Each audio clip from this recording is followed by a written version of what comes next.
Wahai api, menjadi dinginlah dan menjadi keselamatanlah bagi Ibrahim. Bangsa Babilonia adalah bangsa yang tidak mempercayai Allah. Mereka justru menyembah bintang-bintang. Salah satu dari bintang tersebut adalah Marduk, yang merupakan bintang terbesar dalam pandangan mereka. Para imam membangun kuil suci bagi Marduk. Selain Marduk, mereka juga menyembah Namrudz, raja mereka. Siapakah Tuhan kalian? Engkau, wahai Namrudz yang agung. Siapakah Tuhan kalian? Engkau, wahai Namrudz yang agung. Siapakah Tuhan kalian? Engkau, wahai Namrudz yang agung. Bagus. Kalian orang-orang yang cerdas. Akulah Tuhan sekalian alam. Demikianlah keangkuhan seorang Namrudz. Ia merasa besar dengan kekuasaannya, dan ia benar-benar mengangkat dirinya sendiri menjadi Tuhan yang perintahnya harus ditaati. Sampai pada suatu ketika dalam sebuah pertemuan agung dengan para peramal, salah seorang di antara mereka menyampaikan, Yang mulia, sebagaimana yang kami lihat dari posisi bintang-bintang, di negeri ini, tahun ini, akan lahir seorang bayi yang akan mengajak rakyat kepada agama baru yang akan meruntuhkan kerajaanmu. Berhati-hatilah, Yang Mulia. Apa yang dikatakannya benar. Sebaiknya Yang Mulia segera mengambil tindakan. Baiklah, aku percaya. Mulai saat ini, semua bayi laki-laki di Babilonia harus dibunuh. Semuanya. tanpa pikir panjang, Namrudz mengambil keputusan yang sangat mengerikan. Serta-merta, ia mengerahkan seluruh tentaranya untuk membunuh semua bayi laki-laki di Babilonia. Sementara itu, di sudut kota Babilonia, tinggallah seorang pembuat patung terkemuka bernama Azar. Ia sangat terpukul mendengar perintah Raja Namrudz, Tuhannya selama ini. Dikarenakan istrinya tengah hamil tua dan tinggal menunggu waktu untuk melahirkan anak pertamanya. Wahai istriku, sungguh aku takut tentara Namrudz akan menemukan engkau dan membunuh anak kita yang akan terlahir nanti. Demi Marduk Tuhan kita, aku akan membawamu keluar dari sini. Kita harus bersembunyi hingga keadaan aman. Oh, baiklah. Kalau begitu, aku akan bersiap-siap. Wahai Namrudz yang agung, semua bayi laki-laki di negeri ini telah kami bunuh tanpa kecuali. Bagus. Namrudz demikian puas mendengar laporan tentaranya. Dia merasa aman sekarang. Tahun demi tahun pun berlalu. Anak Azar yang telah disembunyikan itu telah tumbuh menjadi anak yang kuat dan cerdas. Ia bernama Ibrahim. Suatu ketika, Ibrahim bertanya kepada ibunya, Ibu, tahukah engkau siapa Tuhanku? Ya ampun, kenapa dia bisa bertanya seperti itu? Akulah Tuhanmu, nak. Lalu Tuhan ibu siapa? Tuhan ibu, sudah pasti ayahmu. Kalau begitu, Tuhan ayahku siapa? Ibrahim, kenapa kau bertanya seperti itu? Tentu saja Namrudzlah Tuhan ayahmu. Lalu Bu, siapa Tuhan Raja Namrudz? Ya Tuhan, bagaimanakah aku harus menjawabnya? Jangan-jangan inilah anak yang dikhawatirkan oleh Raja Namrudz. Inikah anak yang akan mengubah agama dan kepercayaan masyarakat Babilonia? karena tidak puas dengan jawaban sang ibu, Ibrahim kecil pun keluar dari gua dan ia mencoba mulai mencari siapa Tuhannya. Malam pun datang. Saat itu bulan purnama bercahaya menerangi malam. Wow, inilah rupanya Tuhanku. Ibrahim kecil sangat kagum dengan bulan purnama itu. Sekali lagi ia yakin itulah Tuhannya. Tetapi tatkala pagi menjelang, Kenapa dia menghilang? Kemana sinarnya tadi? Dia pasti bukan Tuhan. Wow, ini pasti Tuhanku. Indah sekali. Besar dan sangat terang. Pasti dia kuat sekali. Tetapi malam pun datang. Pasti dia juga bukan Tuhan. Tuhan tidak mungkin pergi. Demikianlah, Ibrahim kecil merenung dari hari ke hari. Ia mencari siapa Tuhannya. Ia telah mengamati semua yang ada di alam ini, sampai akhirnya ia menyimpulkan bahwa Tuhannya adalah Tuhan yang menciptakan alam semesta. Dialah Allah yang Esa. Beberapa tahun kemudian, di usianya yang dewasa, Ibrahim pun diangkat menjadi utusan Allah. Beliau pun kembali kepada kaumnya di negeri Babilonia. Beliau pun memenuhi tugasnya menyeru manusia kembali kepada Allah.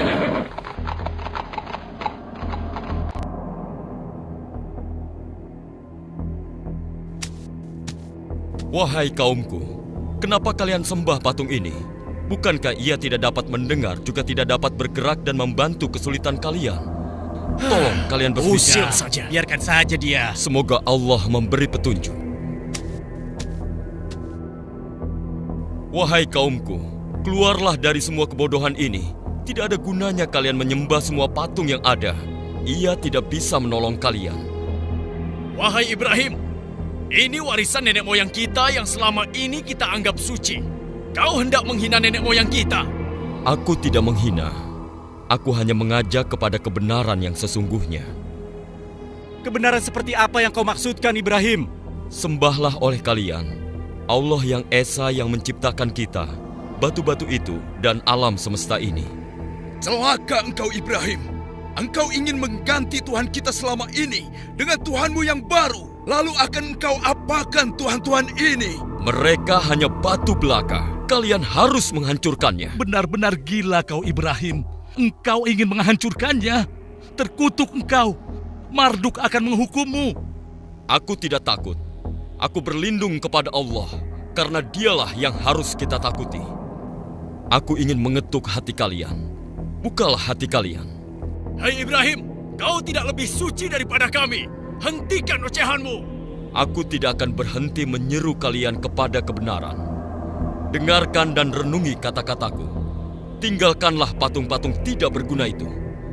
Omong kosong. Jika engkau terus menghina Tuhan kami akan menghajarmu, wahai Ibrahim. Semoga Allah mengampuni dan memberi petunjuk kepada kalian.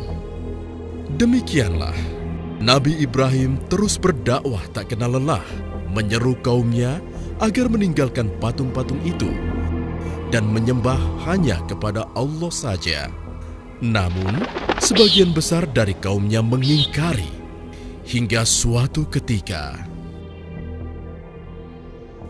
Nah, inilah saat yang tepat. Kuil ini sedang tidak dijaga. Seluruh penduduk tengah sibuk berpesta. Akan aku hancurkan patung-patung ini agar kaumku sadar bahwa patung-patung ini tidak memiliki daya sedikitpun. Semoga kesesatan ini sirna dari negeri Babilon.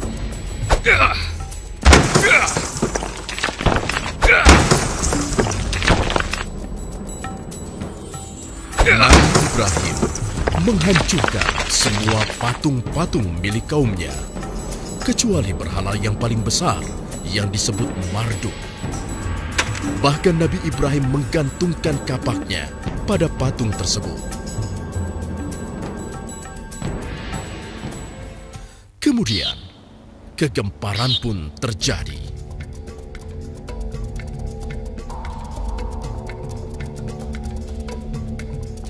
Apa yang telah terjadi di sini? Kenapa Tuhan-Tuhan kita hancur begini? Siapa yang melakukannya? Hanya Marduk yang tidak disentuh. Lihat, hanya Marduk yang utuh. Wahai Itsar yang agung, siapakah yang menghina engkau seperti ini? Mimpikah yang kita lihat ini? Celakalah kita semua. Siapa yang melakukan ini? Jangan-jangan Ibrahim. Karena hanya dia yang berniat melakukan hal ini. Kita seret dia ke sini. Betul. Seret saja dia. Ayo seret. Seluruh penduduk negeri Babilonia gempar. Mereka marah, tidak menerima kenyataan yang ada. Dan mereka sepakat kemarahan itu harus ditumpahkan. Hei Ibrahim, pasti engkau yang telah melakukan ini semua. Mengaku sajalah. Mengapa kau tuduh aku? Mengapa tidak yang lain? Jangan mengelak kau Ibrahim. Hanya kau yang memiliki niatan seperti itu. Apakah kalian sudah menanyakan pada sosok yang memegang kapak? Kau sudah gila. Mana bisa dia berbicara? Apalagi bergerak menghancurkan patung yang lain. Nah, apabila mereka tidak dapat bergerak, apalagi menolong dirinya sendiri, mengapa kalian masih menyembahnya? Jangan ceramahi kami, Ibrahim. Aku hanya ingin menyadarkan kalian, menyelamatkan kalian dari dosa dan kesesatan ini. Tidakkah kalian menyadarinya? Para pendeta dan penduduk tidak dapat membantah ucapan Nabi Ibrahim. Namun, kesesatan sudah merasuki mereka. Bukannya tersadar, mereka malah menjebloskan Nabi Ibrahim ke dalam penjara. Wahai Ibrahim, aku harap kau menyukai tempat ini. Kau seharusnya belajar untuk tidak bermain-main dengan Tuhan kami. Sekarang berjalan dan bergeraklah. Raja Namrud akan memberikan hadiah kepadamu.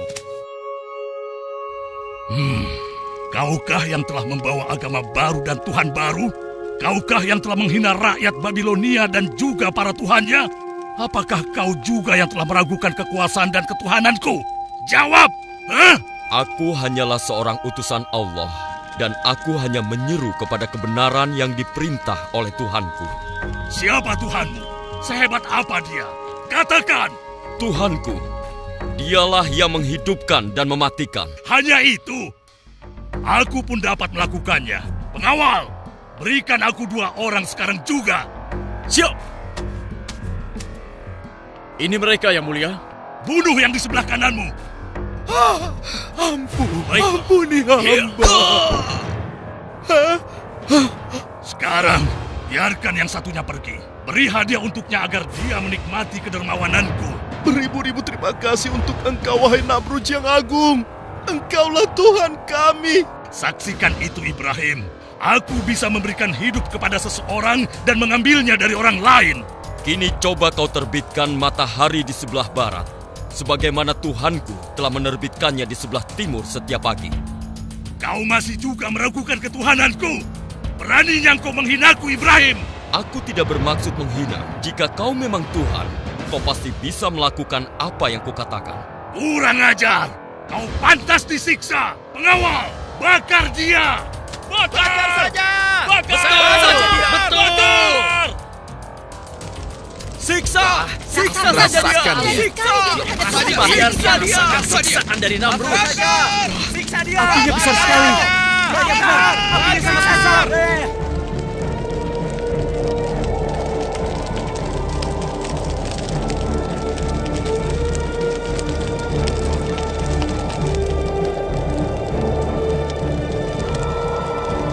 Ya Allah, aku berserah diri kepadamu. Engkaulah pelindungku di dunia dan di akhirat.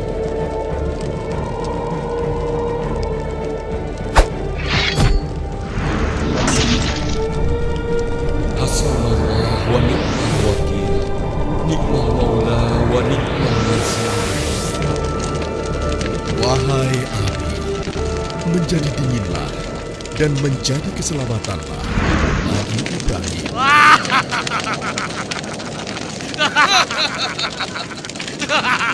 Rasakan siksaan Namrud. Dia yang menghukum penghina dan penentang Tuhan-Tuhan kita. Wahai rakyat Babilonia, penghina Tuhan kita telah dimusnahkan. Oleh karena itu, Raja Namrud telah menyiapkan pesta untuk kita semua. Bersenang-senanglah kalian. Begitulah rakyat Babilonia bersuka cita dengan dibakarnya Nabi Ibrahim. Namun, seiring dengan padamnya api, keajaiban terjadi. Ya Tuhan, lihatlah. Apa itu? Bukankah Ya itu Ibrahim? ampun. Iya, terbakar. tidak terbakar ya? Seluruh rakyat Babilonia terkejut. Ini kejadian yang sangat ajaib. Meskipun demikian, masih saja sebagian besar dari mereka mengingkari kebenaran yang dibawa oleh Nabi Ibrahim. Mereka bersama Raja Namrudz berlaku semakin kejam terhadap Nabi Ibrahim dan pengikutnya. Oleh karena itulah, Allah memerintahkan Nabi Ibrahim dan pengikutnya untuk hijrah keluar dari Babilonia. Setelah kepergian Nabi Ibrahim dan pengikutnya meninggalkan negeri Babilonia, turunlah azab Allah atas Namrudz dan penduduknya yang ingkar di Babilonia.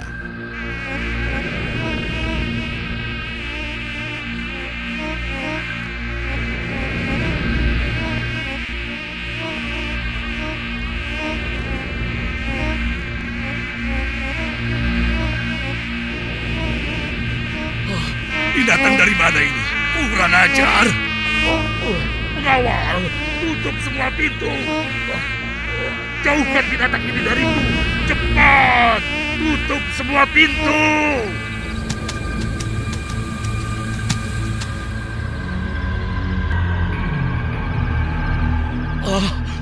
Mengapa bisa begini? Apakah ini karena Ibrahim dan Tuhannya? Hei, pengawal, pengawal, aku sudah menyuruh kalian untuk menutup semua pintu dan jendela. Bunuh nyamuk-nyamuk ini, cepat! Raja Namrudz berteriak-teriak seperti orang kesurupan. Dia harus menghadapi serangan nyamuk, binatang kecil yang menjadi sangat berbahaya pada saat itu. Pengawalnya kebingungan, tidak mampu berbuat apa-apa. Nyamuk itu begitu ganas menyerang Raja Namrudz. Sampai akhirnya, seekor nyamuk masuk ke dalam otaknya.